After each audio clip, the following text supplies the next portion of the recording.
selama ini bagaimana Ibu dapat mengidentifikasi kasus-kasus yang merupakan dilema etika atau bujukan moral? Iya, etikanya. Tapi cara kita mengidentifikasinya, kasus itu kita memanggil dulu guru yang bersangkutan, guru yang terkait, kemudian kita minta pendapat juga. Di situ di sekolah itu ada tim manajemen, manajemen sekolah, ada guru, teman-teman sejawat bagi yang guru yang terkait tersebut. Ya, maka kita akan diskusikan apakah kasus itu dilema etika atau bujukan moral. Jadi di situ kita tahu, kita bisa tahu bahwa kasus itu adalah dilema etika dan bujukan moral. Jadi seperti itu mengidentifikasinya.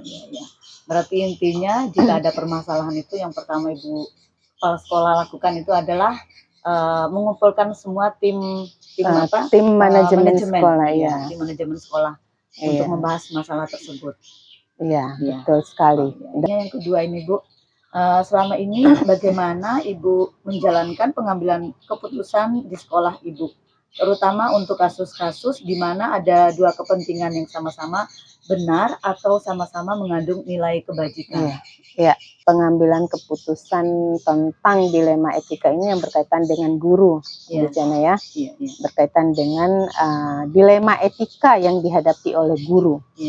Jadi katakanlah saat ini guru itu banyak, di samping guru itu mengajar, tetapi guru-guru juga ini delegasikan, jadi tugas oleh desa mungkin untuk menjadi anggota KPPS. Jadi memiliki kesibukan di luar sekolah. Iya, memiliki kesibukan dan itu sama-sama benar, sama-sama harus dilakukan pada saat yang sama. Jadi saya akan memanggil guru tersebut dan saya akan memberitahukan kalau itu bersamaan dengan jam mengajarnya, tugas menjadi anggota KPPS agar berjalan semuanya. Jadi saya akan mengajak guru tersebut untuk berdiskusi dan memberitahu guru tersebut untuk mencarikan guru pengganti pada saat jam tersebut. Jadi agar sama-sama jalan. Jam mengajarnya bisa digantikan oleh guru mata pelajaran yang lain yang sama mapelnya, terus tugas untuk menjadi KPPS juga tidak ditinggalkan karena itu sama-sama benar dan sama-sama membutuhkan tenaga dari guru tersebut. Jadi itu betul. Yang ketiga, langkah-langkah atau prosedur seperti apa yang biasa Ibu lakukan selama ini? Ya, langkah-langkah dalam mengambil keputusan itu yang selama ini saya ambil sebagai kepala sekolah kaitannya dengan guru mungkin di sini.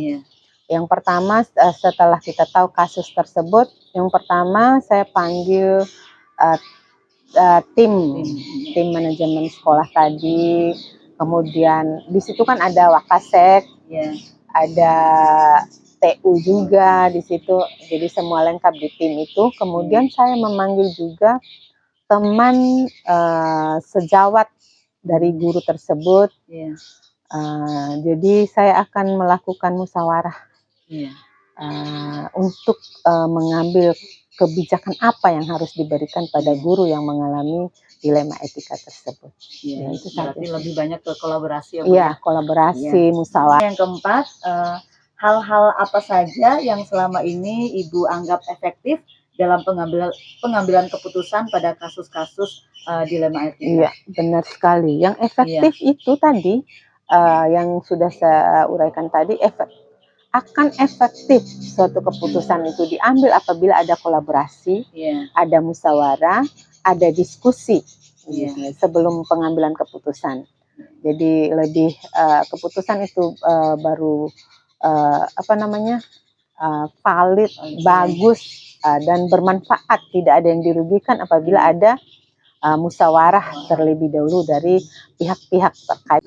Nah, kemudian selanjutnya ini Bu, yang kelima, hal-hal apa saja yang selama ini merupakan tantangan dalam pengambilan keputusan pada kasus-kasus dilema etika? Iya, tentu semua apa yang kita kerjakan punya tantangan. Yang sering saya temui tantangan itu pada guru yang tidak paham Ya, tidak paham atau menganggap dirinya selalu benar, ya. Selalu hebat. Bahwa apa yang dia lakukan itu benar Iya, semuanya, benar. Iya, jadi iya. itu.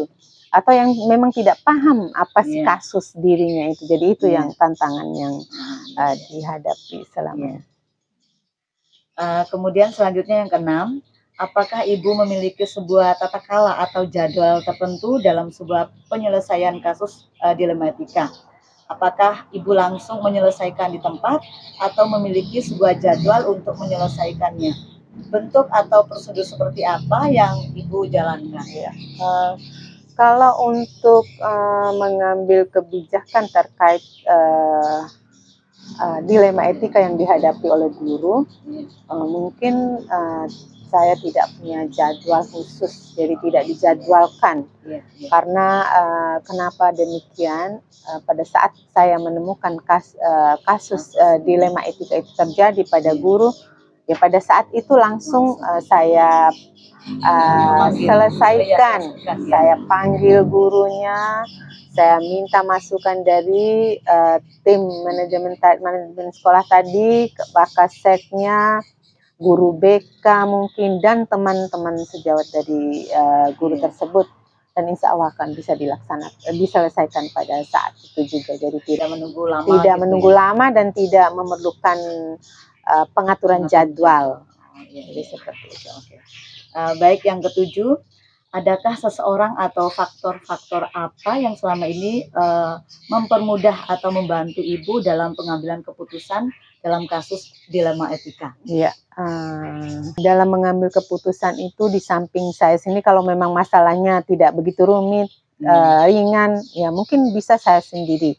Tetapi alangkah baiknya, memang lebih baik keputusan itu diambil berdasarkan pertimbangan, masukan dari yang tadi tim manajemen sekolah tadi, Wakasek yang ada di dalamnya, TU atau KTU-nya, kemudian teman-teman sejawatnya, jadi seperti itu. Itu saja mungkin. Iya, ini yang terakhir, Bu.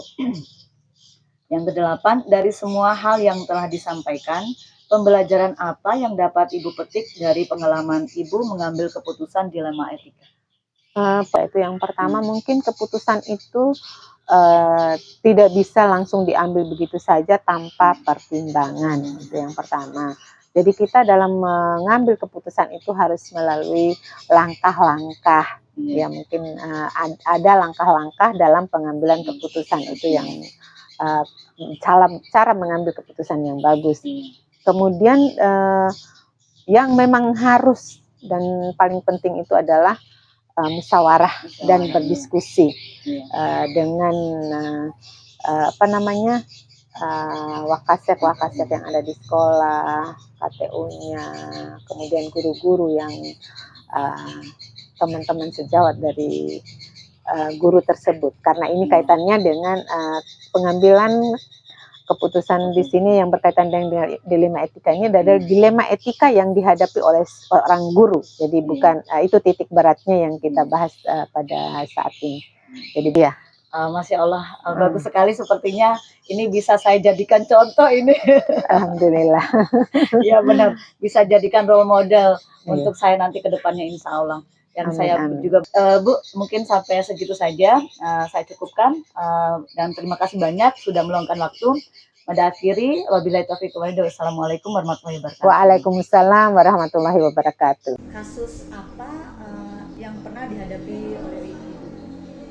Kasus yang terjadi Iya, di sekolah, iya.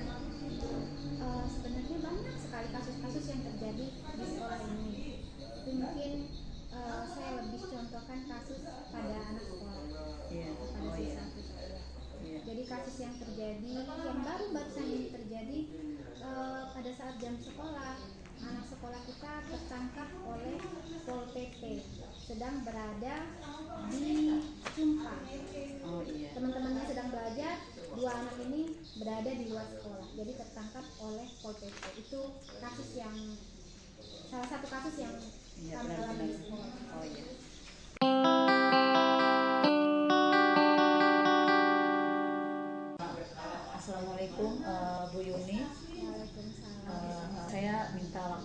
sedikit Bu Yuni, ini saya akan melakukan wawancara pengambilan keputusan berbasis nilai-nilai kebajikan sebagai pemimpin.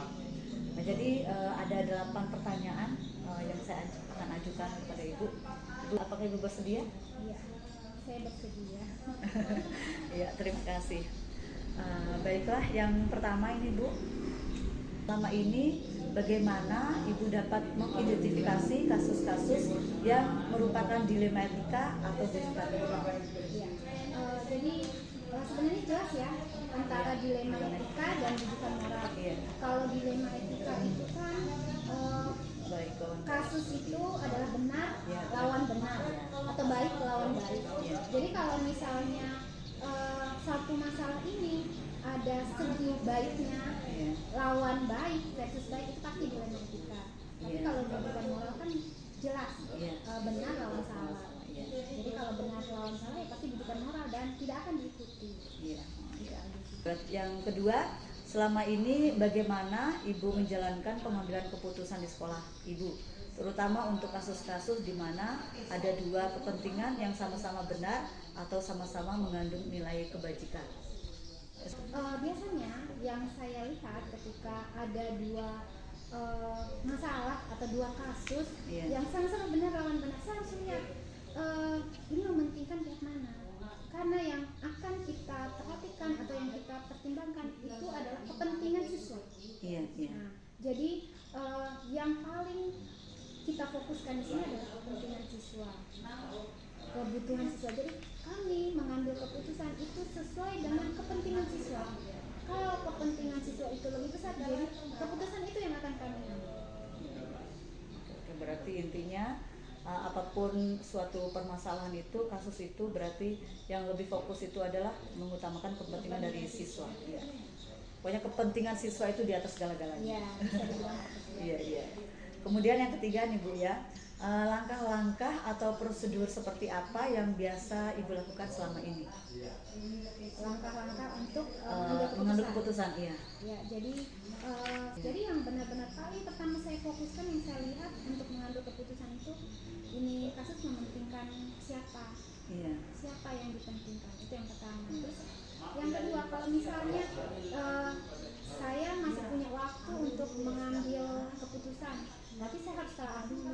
Iya. Saya telaah dulu kasus itu. Yang pertama saya lihat tadi, kembali lagi kan, yang pertama yang kedua ada role model nih yang saya jadikan patokan. Apakah ini benar atau salah? Biasanya itu berdasarkan pengalaman-pengalaman sebelumnya. Kalau keputusan ini saya ambil benar atau tidak ya, itu saya biasanya juga ada patokan, ada role modelnya, dan juga ada pengalaman-pengalaman dari kasus-kasus sebelumnya. Lalu yang ketiga, saya bisa mengambil keputusan biasanya uji publik. Biasanya orang-orang kalau pengalaman itu kan di medsos kan, tapi karena kita harus mementingkan juga privasi sekolah kita, jadi uji publiknya saya memanggil orang-orang yang teman-teman yang senior yang saya rasa cukup bijaksana untuk bertukar pikiran. Uji publiknya lebih ke situ. Seperti itu. Ya, Ibu yang keempat ini Bu, hal-hal apa saja yang selama ini Ibu anggap efektif dalam pengambilan keputusan pada kasus-kasus dilema etika? Yang menurut saya paling efektif Iya. untuk kasusnya, jadi kita melihat kasus ini terjadi pada siapa. Kan di Iya. sekolah ini nih kasus bukan hanya terjadi pada murid, tapi ada juga kasus murid lawan guru, guru lawan guru, tergantung kasusnya ngambilnya dari mana. Jadi menurut saya efektif itu dilihat dari segi kasusnya. Oh, iya. Jadi tidak semua keputusan ini akan efektif, apa ya, maksudnya begini. Misalnya keputusan yang saya buat tidak bisa sama dalam semua kasus keputusan yang diambil. Jadi dia akan efektif ya berdasarkan kasus fleksibel. Ya, ya, berarti efektif itu dilihat dari segi kasusnya. Iya. Jadi tidak bisa dipukul rata. Iya, iya. Lanjut ke yang kelima ya Bu ya.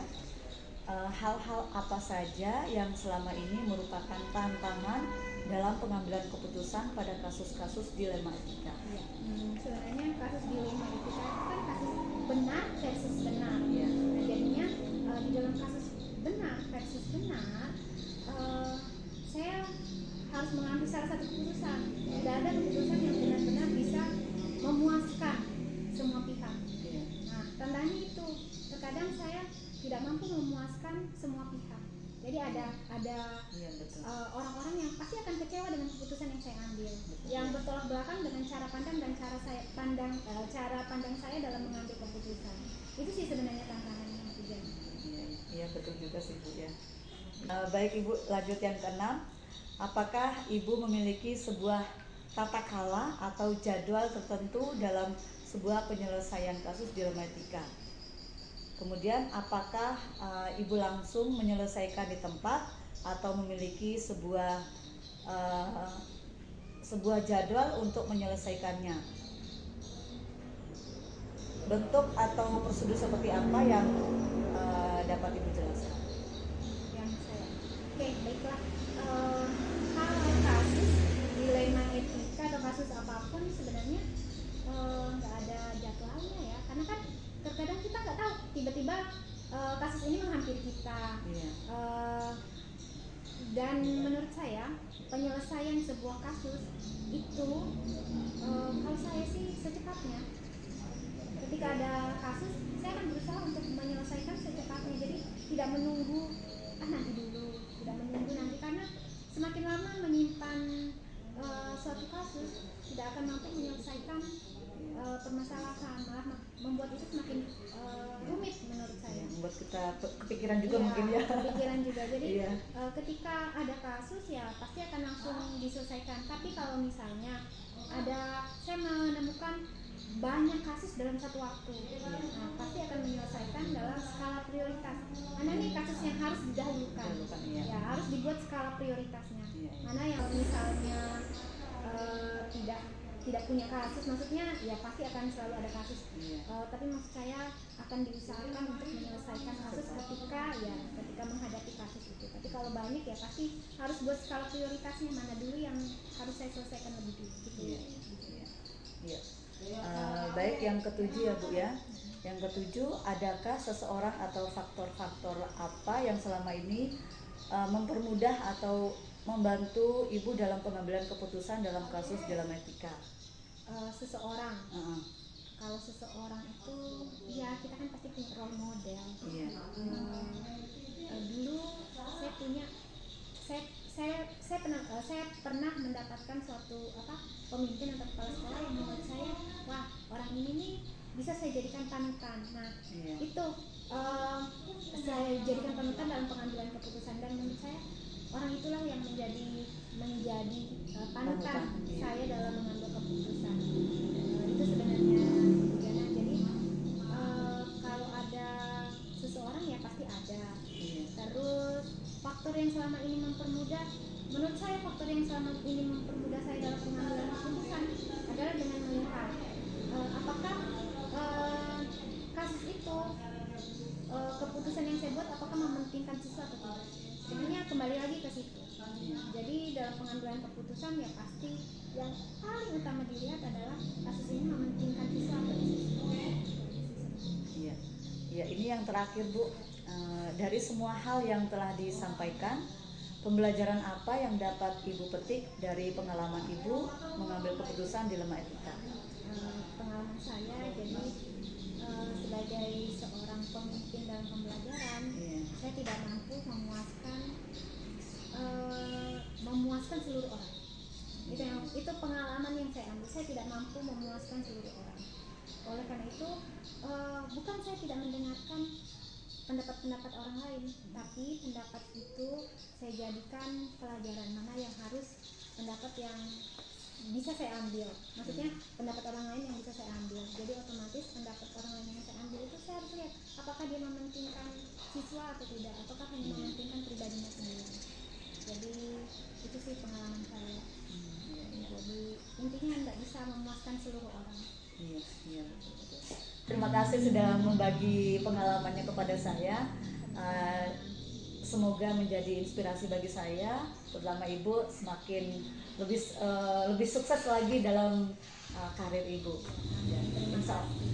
Insya Allah saya akan menjadikan Ibu itu role model saya. Oh keren ya. Makasih Bu. Makasih. saya akhiri. Wabillahi taufiq wal hidayah. Wassalamualaikum warahmatullahi wabarakatuh. Waalaikumsalam.